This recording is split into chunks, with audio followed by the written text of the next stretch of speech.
Well,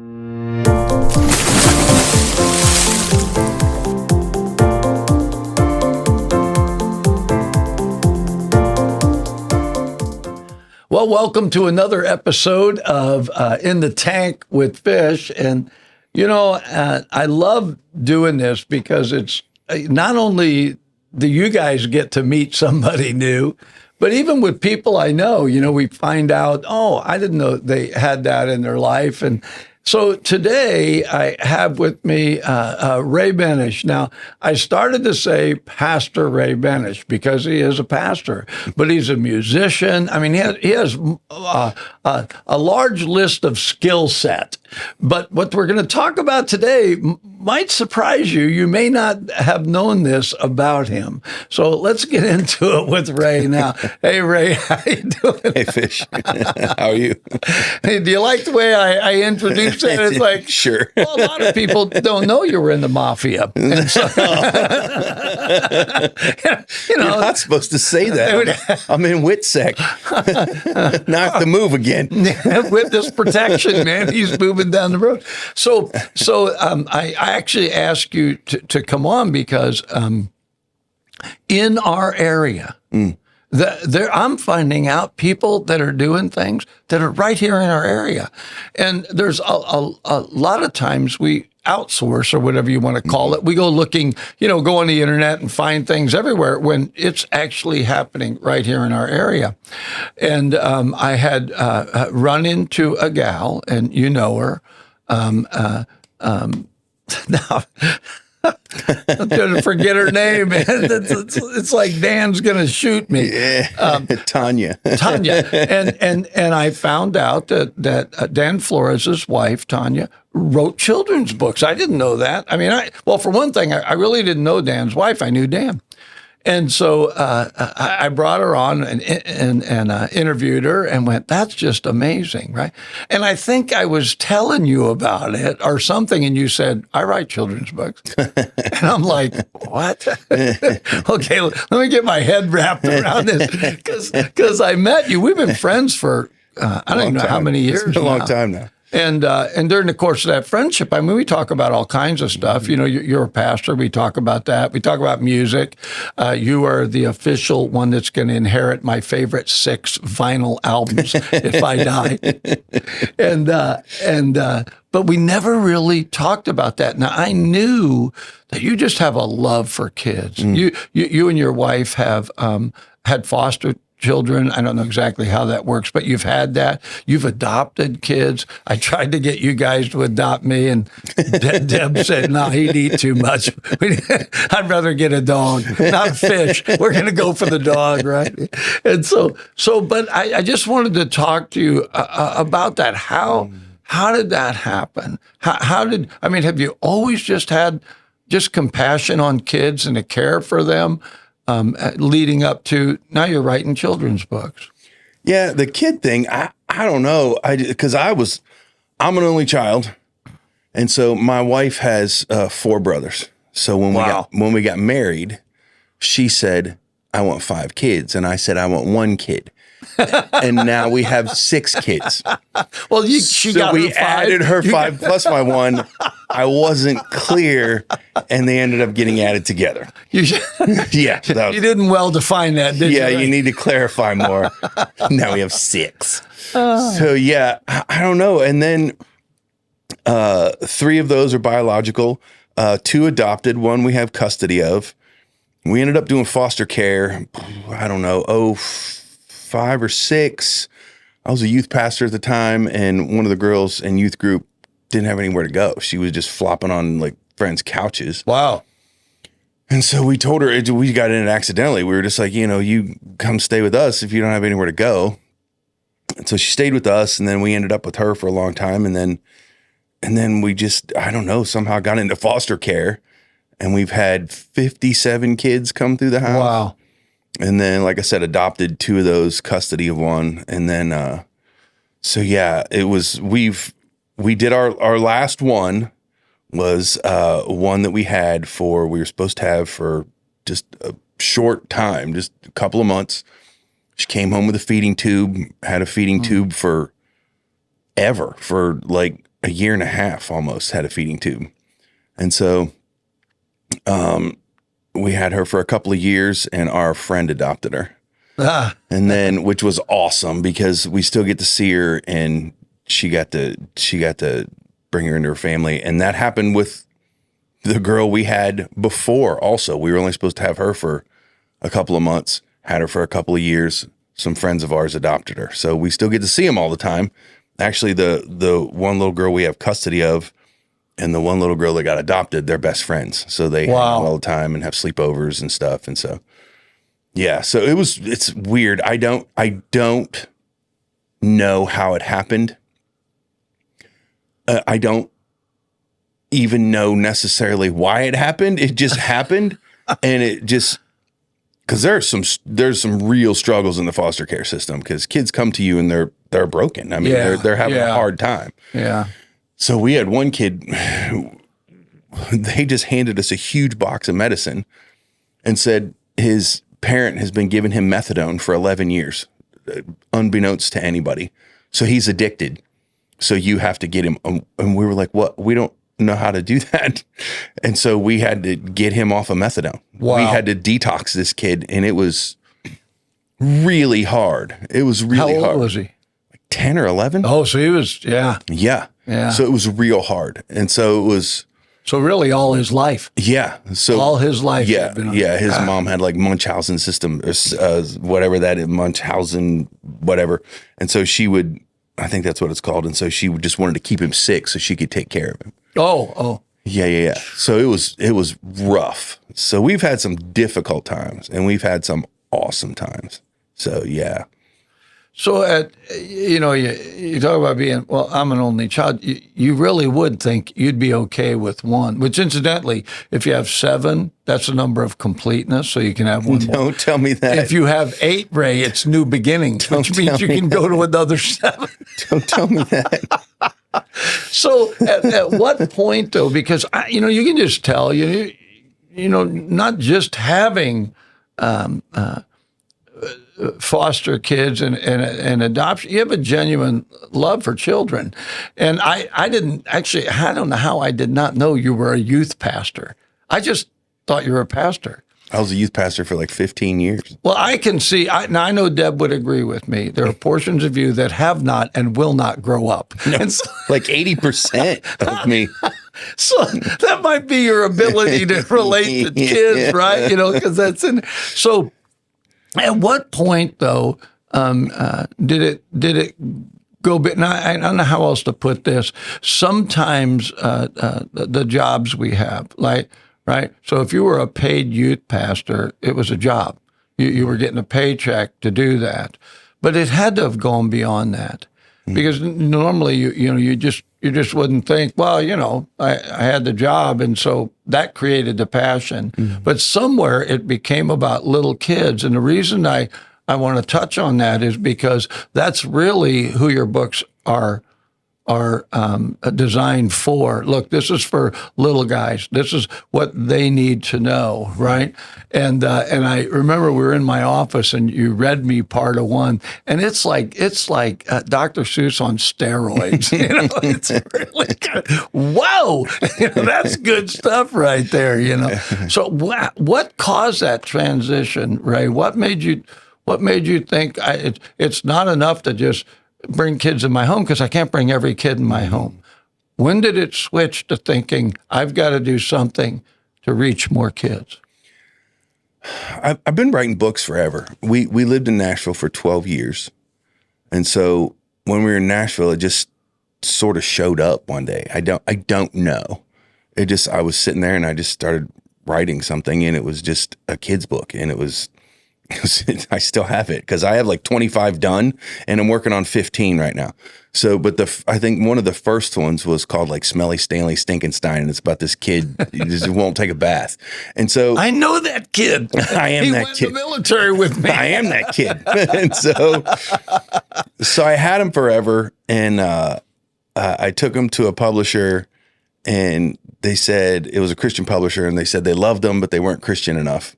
Oh. Because there's nothing in them it's all just good morals. It's all like, just love people, just be kind, just be nice, just be, what we need then and what we really need now. And so I never took it anywhere else. They shut it down and I was like, okay, one rejection. I'm like, I'm not doing that. Yeah, I'm not. It's not God. Yeah, I'm not doing that anymore. I'm freaked out. And so, but the timing is right now. And so I don't know. It's just little kids. Once we started getting like my own children and then different little kids in the house, I realized that they were, most of them, honestly, were lacking like a dad.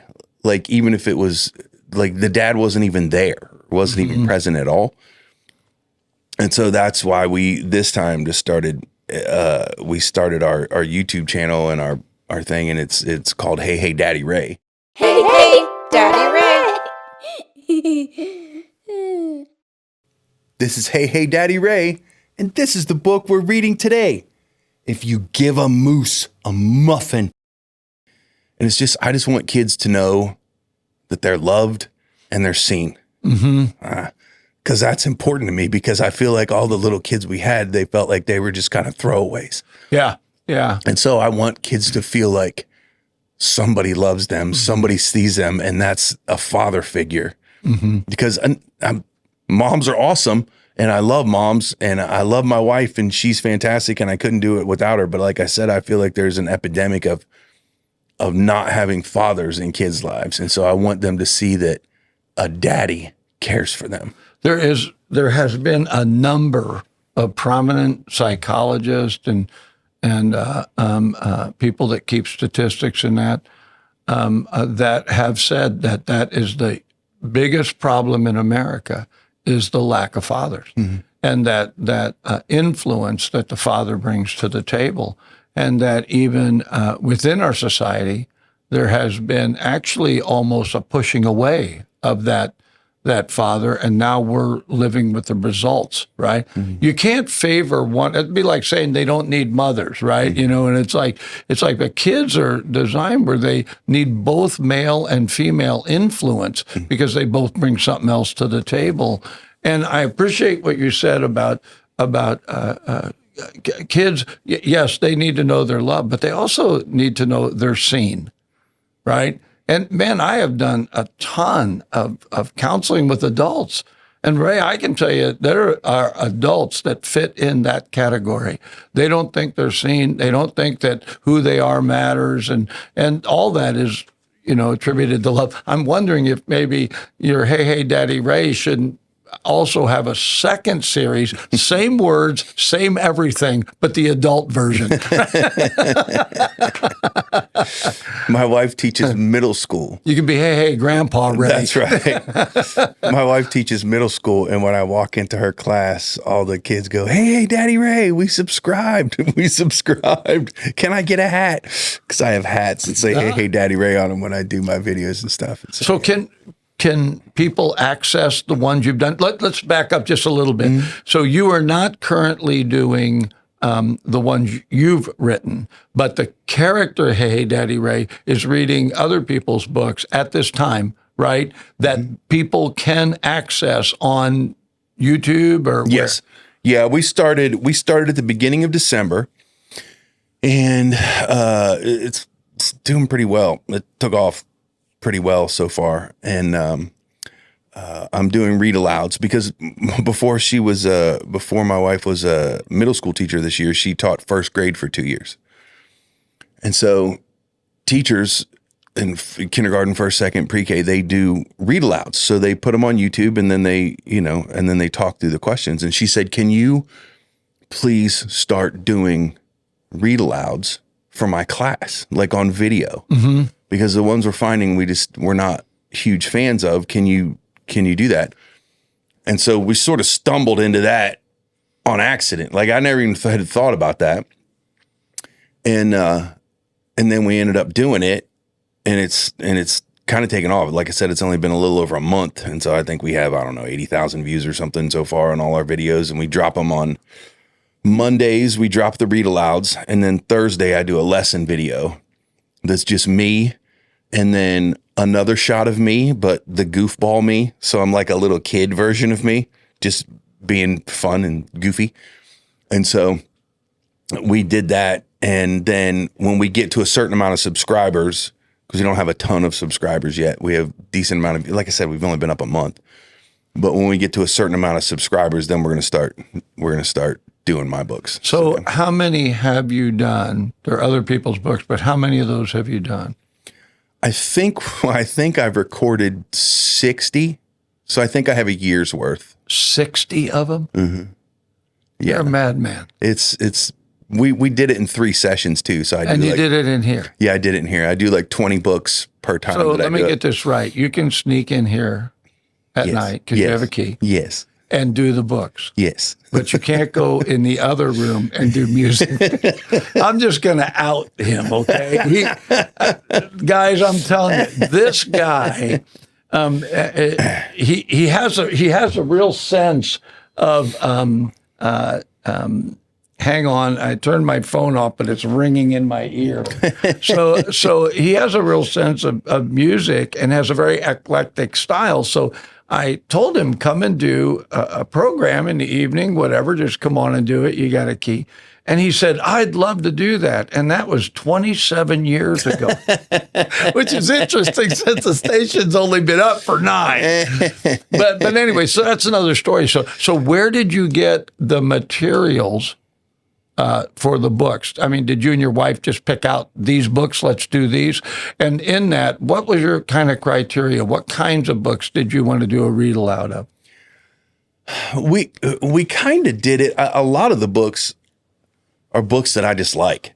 Like, I really like Dr. Seuss. There's a guy out named Aaron Blaby that does a series called Pig the Pug. I really like those. There's another series called Grumpy Monkey. I like those. So I'm just a big kid. So if it's a book that I like to read and I like to read to my 7-year-old, then I'm like, oh yeah, I'm going to read that. But you got middle schoolers that like, hey, Daddy. Apparently, yeah. So apparently, even though it's designed for probably first and second graders. Well, I found that to be true. You know, they talk about different cartoons that actually there's little lines in there for adults or movies that are cartoons.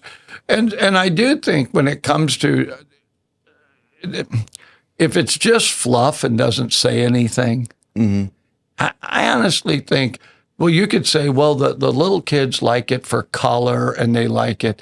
But you have middle schoolers saying they like it. There's something in there. Now, I'm sure they like the personality, right? Daddy Ray is a personality. Daddy Ray's got matching shoes and hats. And, I'm waiting for him Daddy Ray will be coloring his beard the color that he's wearing that day, if it's red, blue, green. And so the materials, though, originally that you got, so did you and your wife, who's a teacher, did you guys kind of go over that together? Hey, this is kind of the theme? Or is it just really once you found an author and you like their stuff, you could actually do multiple books by that author? Because you got 60 of them. That's a lot of books. Yeah. We had discussed it because there's a list basically of things that teachers look for. And so we kind of pulled a lot from that list at first.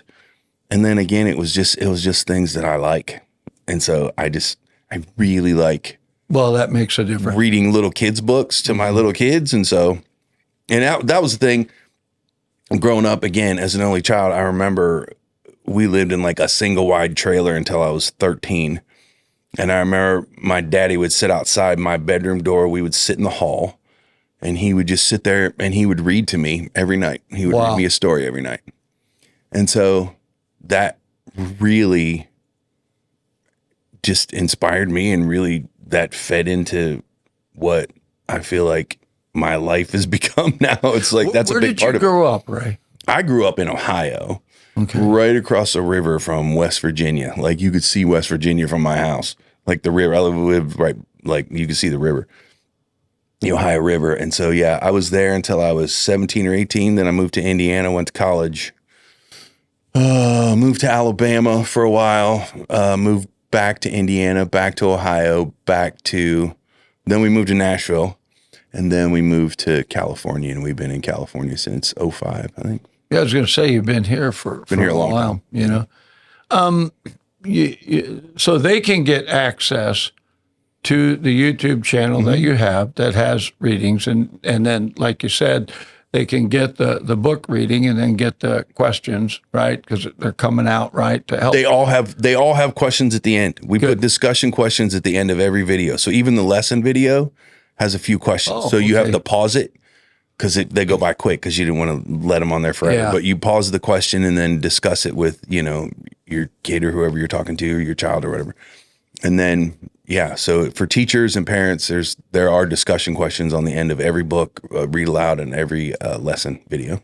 Well, this is good for parents because I know I read to my boys when they were little, and then once I got into childcare, we had Mother Goose and basically be on I've been there 30 years, and it's like you learn things, and I don't know of anything more valuable than a consistent reading to your child.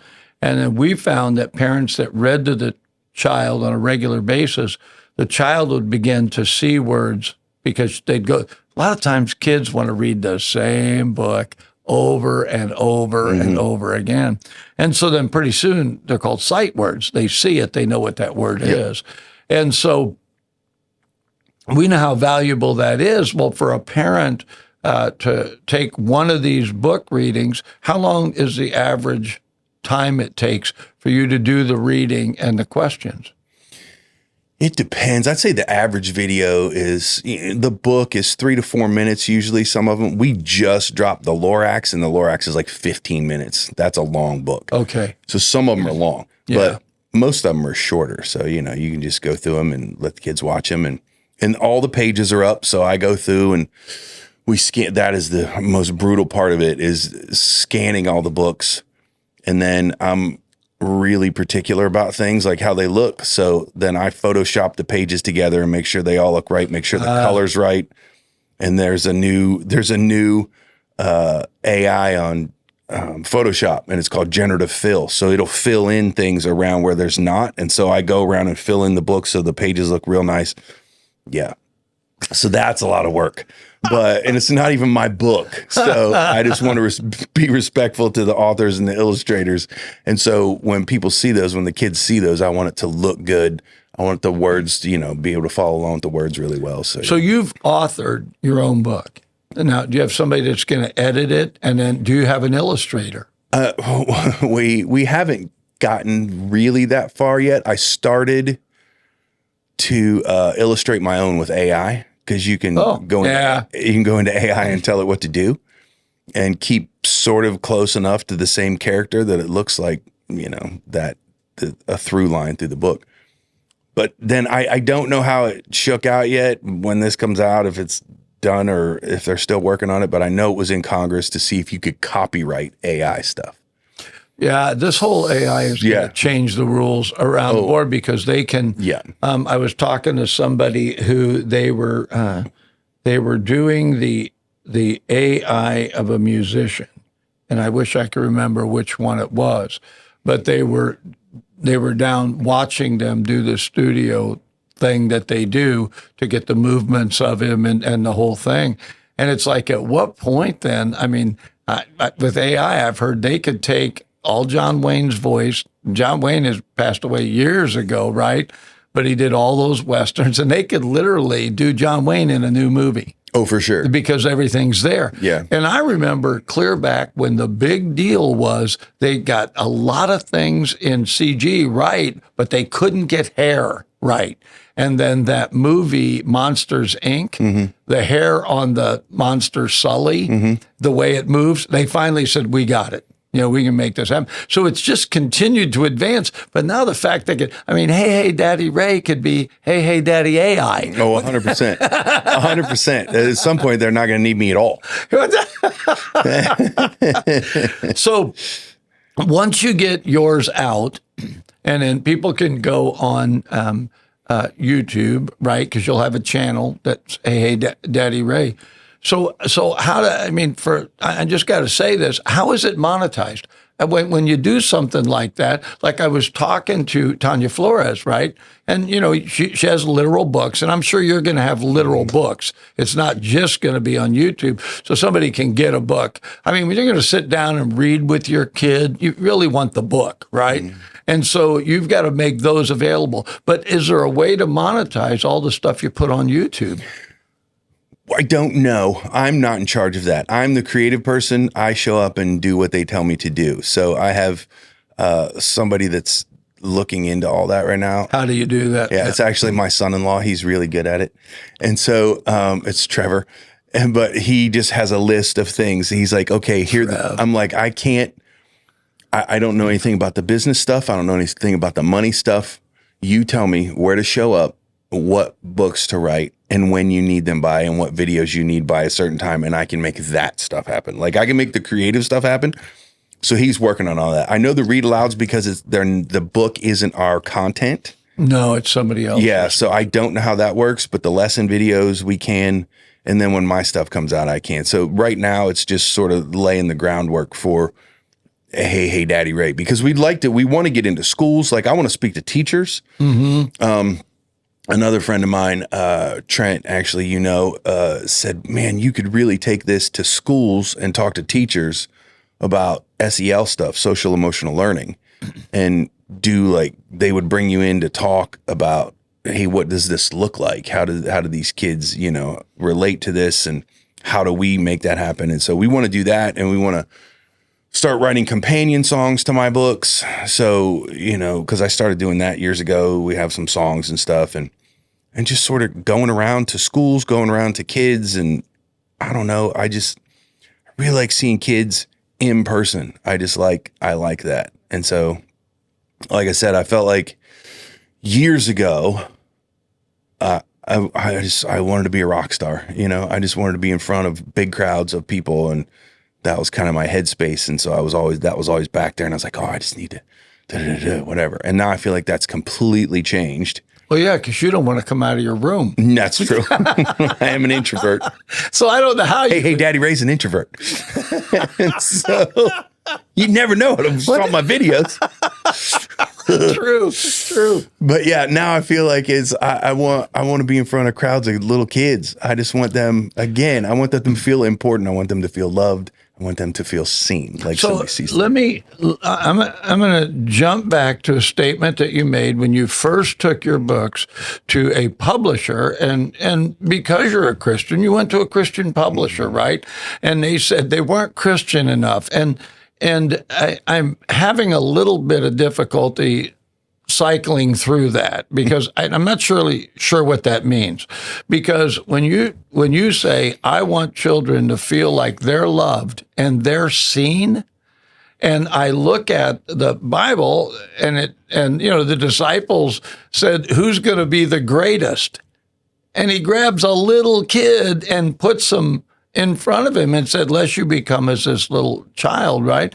And he talks about that over and over again, and I would think, well, loving, the essence of Christianity is, God so loved the world. I mean, loves everybody. So you would think love and letting them know they have purpose and are important would be key. I don't know how that could be missed. And yet at the same time, I look at what you're talking about, and, it could go in the school who sometimes there's some clouded area, but who doesn't want those things for kids, and put in such a way, everybody agrees that it's really good to teach kids right and wrong, but also to teach them that they're valuable, they are seen. And so it makes me wonder what would have happened had you gone to just a publisher, right? And you're down the road. I don't know how long ago that was, but you're down the road now. Do you feel very different about publishing this now than you did then? Yeah, because somebody even asked me the other day, they're like, would you, because they have an in somewhere, they said, would you be interested in going with a Christian publisher? And I said, and which is the irony in that is, not lost upon me. But yeah, I was like, I don't think so. I said, just because, not that that's wrong. No, but it would limit. Yeah. And so I just feel like, again, I don't I want to push zero agenda. I don't want to be anything political. I don't want to be anything that is going to shove kids away. I want them to feel like, oh, no matter what I'm going through, no matter where I am, no matter what is happening right now, somebody on this planet loves me. Somebody on this planet sees me. Mm-hmm. And so that's the key to where I feel like Hey Hey Daddy Ray is. That's why we started the Hey Hey Daddy Ray YouTube channel. That's why we have Hey Hey Daddy Ray, Twitter or X or whatever it is now. Can we get a Hey Hey Daddy Ray fake beard? No joke. We were talking about that because we were thinking down the road, and we thought it would be hilarious if we did like shows for little kids, but they could buy the Hey Hey Daddy Ray hat that had a beard attached to it. So you just look out and see a whole bunch of kids with beards and hats. How fun would that be? So I'm going to get a Hey Hey Daddy Ray hat, only I'm going to wear it kind of sideways, and I'm going to come on as the visiting Hey Hey Grandpa Fish. Hey, Grandpa Fish is here today. Let's bring him in. Find out if he picked up the mail. He's walking kind of slow. Our driveway's long here at Hey Hey Daddy Ray's house, right? Yeah. So I really think I ask you those questions, Ray, because sometimes people think we get, as Christians, we get confused in separation. But we are supposed to be the most unifying force on the planet in that we love everybody, even our enemies. And I like what you said. I'm trying to I feel like what I'm called to do is important enough that I want to fulfill what I feel is purpose in me. Now, I love that because that extends to the children. I want them to fulfill the purposes in them, and I'm not dictating that. I'm not passing on a political agenda. I am not passing on anything except for you are loved and you're valuable. I'm not telling them what they're supposed to be, right? And I almost wish that, with all the confusions happened in our world, that we all became a little bit more like children. I own a radio station. I'm a Christian, right? I'm not ashamed I'm a Christian. I was a pastor in this area for 20 years. However, it's a community radio station. People have asked me, is it Christian radio? Well, I don't know. Is Aerosmith Christian? I mean, it's like that isn't the goal. You say, well, what's your goal? To provide for the community things that educate and inform. So when it came time to do this podcast, which is not under the same rules, if you will, that LPFMs are under, I still have the same heart. I want people to know these are the people that are in your community. Mm-hmm. This is who their lives are. This is why they're doing what they do in the community. And, I don't know how many people in the Yuba Sutter area know who Hey Hey Daddy Ray is. But whoever watches this video is going to go to that YouTube channel and go, whoa, where's his church?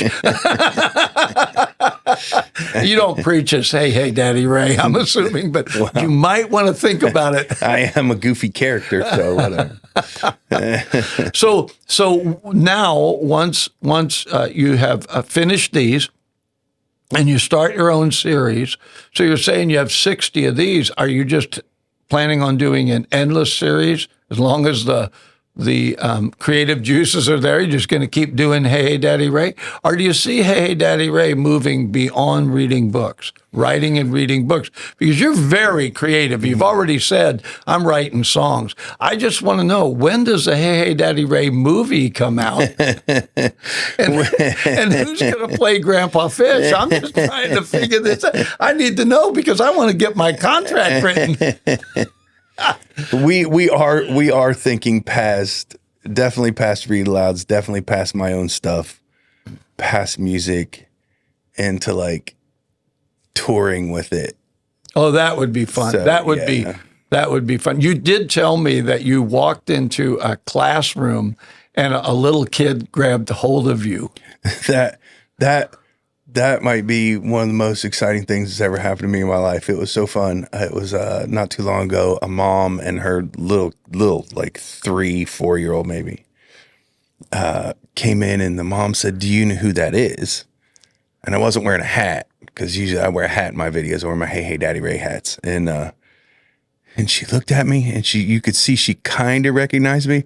And I said, because I do my intro for my videos, and I said, "This is Hey Hey Daddy Ray, and this is the book we're reading today." And she went and jumped and just like ran over and hugged and like squeezed me like she was trying to choke me out. And I was like, I got super teary because I was like, I'm so excited that she's excited. I'm so happy that she's happy, because yeah, I'm gonna get teared up over that now. That's honestly what I want. I just want kids.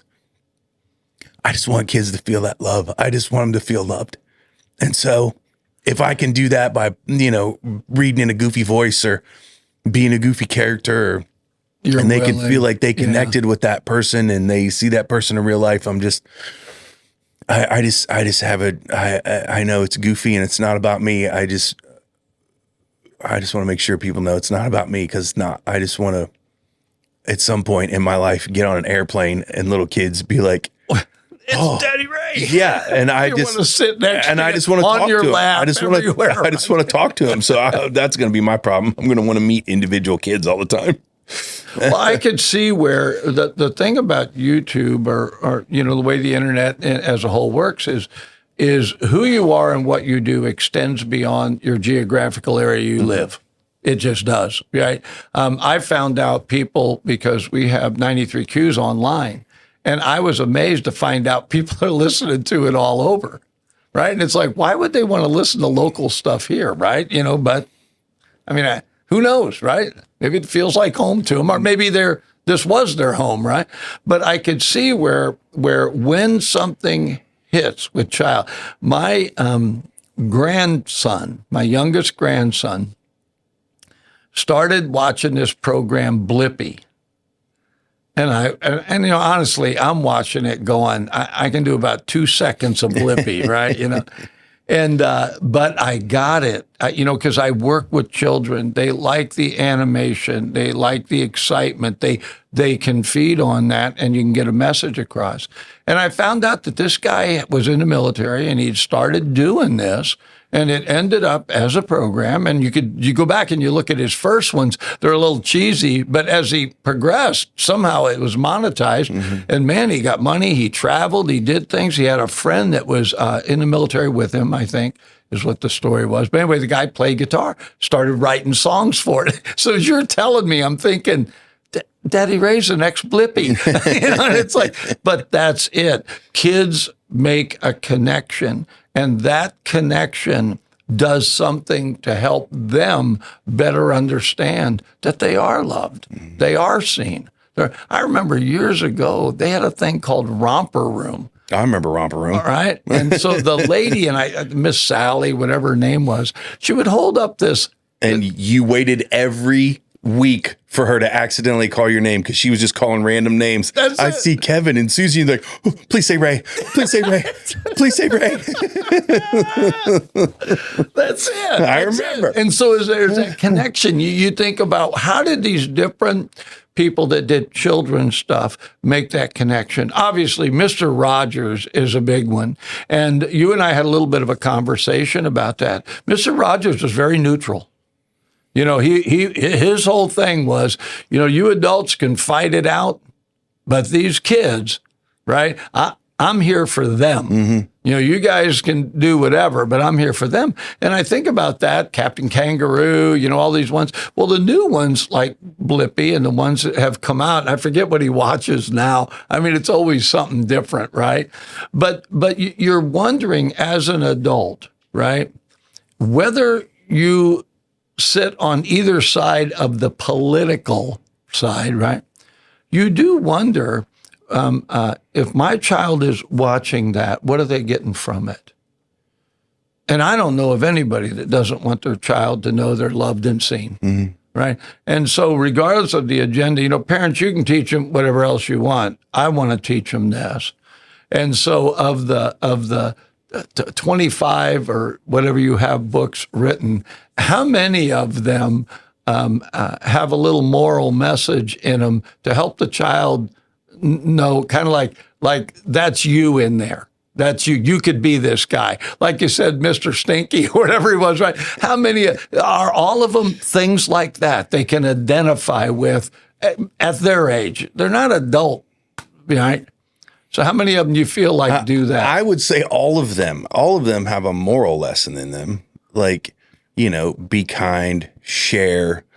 You can do things if you try those things, whatever. You're gonna fail, but that's okay. I think all of them are that.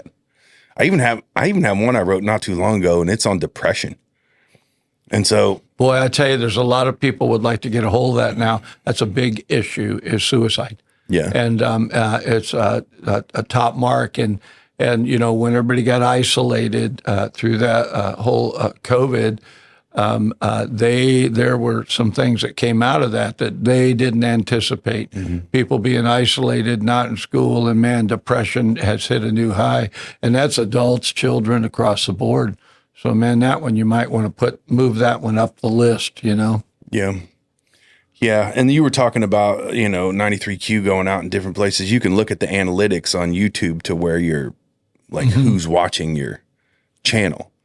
So the United States is obviously, where people are watching it the most, and it's like the UK, and then it just shotgun scatters from there, just like Romania and Paraguay, and I'm like, what is happening? I don't know what's even happening there. Because I didn't do it in Spanish. Yeah, I didn't do it in Ukrainian. That's the fun thing now. Again, I know AI is probably going to kill all of us, but right now I'm using it as a tool. But you can put your video into some programs and it'll change the language in your, like you're saying it in your voice, and it'll change your mouth to look like you're saying it in that language. This is kind of frightening. It's crazy. That'd be another conversation at another time. And I know that people are concerned about that. We've always been mm-hmm. concerned. You create this. A computer can think, 10,000 times faster than the human brain, right? And more and more, there, right? And it's always, the machines are going to take over. We've all seen the Terminator. Yeah, we've all seen the movies that do that, right? It's like, are you going to take us there? I really love. Okay, so even though you're a grown man, right? Now we jokingly say of people, man, you're still like a kid. Okay. I think an element of that, Ray, is innocence. In a world that you got to filter everything to maintain enough innocence, right? In other words, that doesn't have to be my stuff. There has to be a part where Ray recognized, look, this is who I am. I'm not on this planet to please everybody else, right? And obviously, I know you have a relationship with God, and you're like, what am I on this planet for, But doesn't that have to get into these somehow, who you are, that element of innocence, which I'm sure you wouldn't call yourself innocent, but you know what I mean? That childlike, wasn't that like the key? In other words, if I can't do this, they're not going to get it. Yeah, if you... I mean, is that where Daddy Ray came from? Especially if you watch the lesson videos. Uh-huh. If you watch the lesson videos, that's because in the read alouds, I'm reading and I'm presenting the lesson that's, in the book. But in the lesson videos, that's more me. So when it's, I'm teaching a lesson and then it cuts to me just being a goofball because I'm the small version of me. I don't have it all together version, like little kid version. So I'm like at the table and I'm like this, and it's just me being a goof. So yes, there's a lot of that in there. I am a human cartoon. So if you watch those, you'll catch way more of my personality than you will in the read louds. Yeah. So you should check those out. They're all on Hey, Hey, Daddy Ray on YouTube. There you go. There you go. So if people want more information, do you want to put that on pause until you're ready to release the ones that are actually yours, the way they'll be available and all that? I mean, that would make sense because you haven't even had a chance to really start on those, but they're already made. In other words, the story's there, so you have to do the book, have it edited or whatever, get an illustrator, unless your illustrator is going to be AI, right? Or, whatever you have to do for that. But in the end, I feel like, are you telling me there will be a book available? Right. There will be multiple books available Okay. at some point. We're working on some merch right now too, because the junior high kids are asking me for hats. Okay. They want Hey Daddy Ray hats. So we're going to start working on that too, and shirts. So I could see you going to schools yeah. and doing Hey Daddy Ray. And I could see where junior hires, I know that we've had something that has happened specifically in the United States, where the maturity level has not quite caught up, right? And so you're dealing with kids. Of course, everybody knows that middle school kids are, they're still doing this, right? So am I. Yeah, exactly. And so we know that, and so. I believe that what you're doing is going to hit an older crowd, up to and including, and you know how it happens. You can end up with a cult following. I mean, they call it that, right? Because they call it a movie that was like Rocky Horror Picture Show. It just got a following, and they stayed following that. The band Grateful Dead. There's people that literally got in their car and they were called Deadheads and went to every concert they did. I can see there being a Hey Daddy Ray crowd. We are not starting a cult. No. Just so you know, there's no cult here. That's the immediate thing they say at a cult. We're not starting a cult. No, we're starting a cult. We're not. Yeah, the next thing they tell you, we want all the women and all your money. Yeah, right? we don't want any of that. All right, well, listen, we're about done here. Man, I appreciate you as a friend. I appreciate what you offer to the community. Just who you are. But this is exciting to me because I've been in childcare for 30 years, right? And the things that you talk about, I know. I mean, I know. I've been around kids when the parents very unfortunately divorced them. When I first started doing it, we didn't have the divorce rate and the things that we've got going on today. It's much different. And so you are really, we had to view families instead of from the adult to child. You learn to view the family from the child to the adult, not discounting anything about the parents, but immediately recognize what happens when both parents aren't there, what happens when their life is turned upside down by a death in the family. I mean, I've had parents come to me and say, listen, their dog died. Could you talk to him? Right? Because things that children are trying to understand that are happening that remove the stability of the child. And it sounds like everything you're doing is trying to put that back in.